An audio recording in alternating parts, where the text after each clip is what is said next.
ಕಲಬುರಗಿ ನಗರದ ಜಗತ್ ವೃತ್ತದಲ್ಲಿ ಬಸವ ಸಮಿತಿ ವತಿಯಿಂದ ಹಾಗೂ ಜಿಲ್ಲಾಡಳಿತದ ಸಂಯುಕ್ತಾಶ್ರಯದಲ್ಲಿ ಬಸವೇಶ್ವರರ 891ನೇ ಜಯಂತಿ ಉತ್ಸವ ಕಾರ್ಯಕ್ರಮಕ್ಕೆ ಚಾಲನೆಯನ್ನ ನೀಡಲಾಯಿತು. ಕಾರ್ಯಕ್ರಮಕ್ಕೂ ಮುಂಚೆ ಬಸವೇಶ್ವರರ ವಚನ ಗಾಯನದ ಮೂಲಕ ಕಾರ್ಯಕ್ರಮ ಪ್ರಾರಂಭ ಮಾಡಲಾಯಿತು.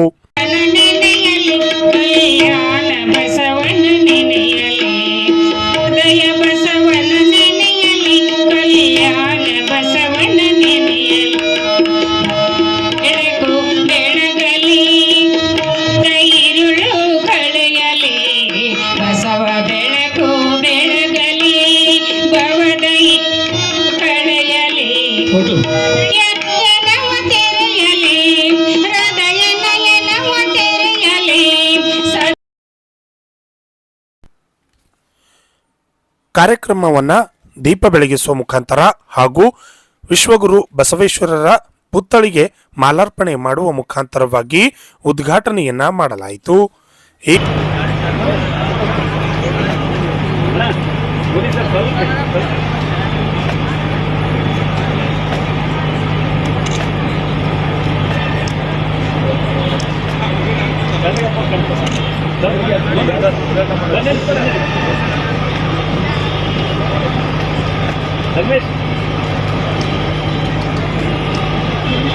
ಸಮಾನತೆಯ ಓಂ ಶ್ರೀ ಗುರು ಬಸವಲಿಂಗ ಓಂ ಶ್ರೀ ಗುರು ಬಸವಲಿಂಗಾಯ ನಮಃ ಓಂ ಶ್ರೀ ಗುರು ಬಸವಲಿಂಗಾಯ ನಮಃ ಓಂ ಶ್ರೀ ಗುರು ಬಸವಲಿಂಗಾಯ ನಮಃ ಓಂ ಶ್ರೀ ಗುರು ಬಸವಲಿಂಗಾಯ ನಮಃ ಓಂ ಶ್ರೀ ಗುರು.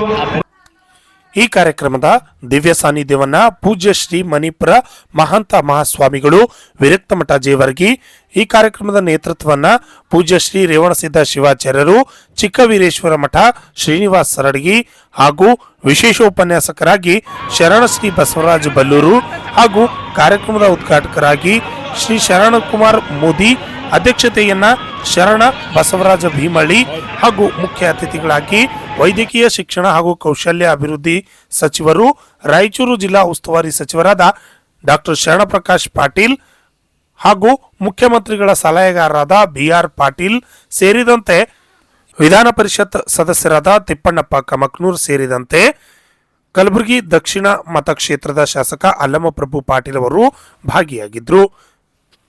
ಈ ಜಯಂತಿ ಉತ್ಸವದಲ್ಲಿ ಭಾಗಿಯಾಗಿದ್ದ ಅನೇಕ ಅತಿಥಿಗಳಿಗೆ ಮತ್ತು ಗಣ್ಯರಿಗೆ ಸನ್ಮಾನಿಸಿ ಗೌರವಿಸಲಾಯಿತು.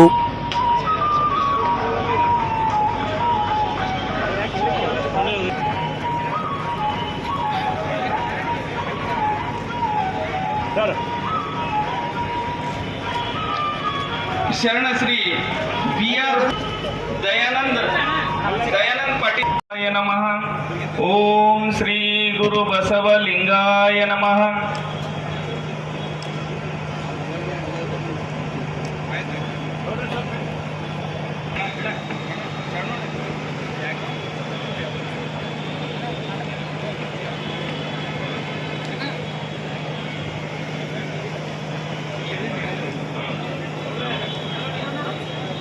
ಶರಣು ಪಪ್ಪ ಅವರು ಈ ಕಾರ್ಯಕ್ರಮದಲ್ಲಿ ಕಾಯಕ ರತ್ನ ಪ್ರಶಸ್ತಿಯನ್ನ doctor Sharanu Karbari, doctor Veeresh Patil Hebbal, doctor Saurabh Shah, doctor Vinay Kumar B Mehta, Yuvraj Sahu Chincholi, Karabasappa Khyar ಹಾಗೂ ಡಾಕ್ಟರ್ ಶ್ರೀಶೈಲ್ ಗೂಳಿ ಅವರಿಗೆ ನೀಡಿ ಸನ್ಮಾನ ಮಾಡಿ ಗೌರವಿಸಲಾಯಿತು.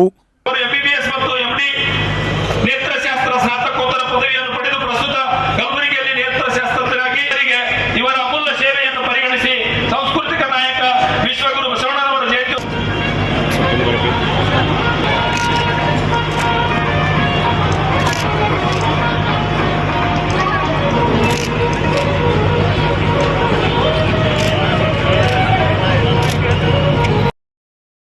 ನಂತರ ಕಾರ್ಯಕ್ರಮದ ಉದ್ಘಾಟಕರಾಗಿ ಆಗಮಿಸಿದ ಶರಣು ಮೋದಿಯವರು ಕಾರ್ಯಕ್ರಮವನ್ನು ಉದ್ದೇಶಿಸಿ ಮಾತನಾಡಿದರು.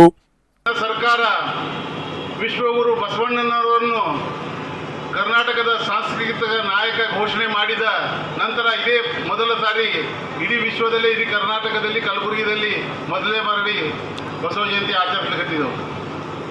ಇವತ್ತು ಅಣ್ಣ ಬಸವಣ್ಣನವರು 12ನೇ ಶತಮಾನದಲ್ಲಿ 770 ಅಮರಗಳನ್ನು ಸೇರಿಸಿ ಕುಲಕ್ಕೊಬ್ಬ ಶರಣರನ್ನು ಸೇರಿಸಿ ಈ ಸಮಾಜಕ್ಕೆ ಸಮಾನತೆಯನ್ನು ಸಾರಿದ ಆ ಒಂದು 770 ಅಮರಗಳಲ್ಲಿ ಒಬ್ಬ ಹಿಂದುಳಿದ ಜಾತಿಗೆ ಸೇರಿದಂಥ ಅಲ್ಲಂ ಪ್ರಭು ಪಾಟೀಲ್ ಅವರ ಅಧ್ಯಕ್ಷತೆಯಲ್ಲಿ ಇವತ್ತು ಅನುಭವ ಮಂಟಪ ಪರಿಕಲ್ಪನೆ ನೋಡಿದರು.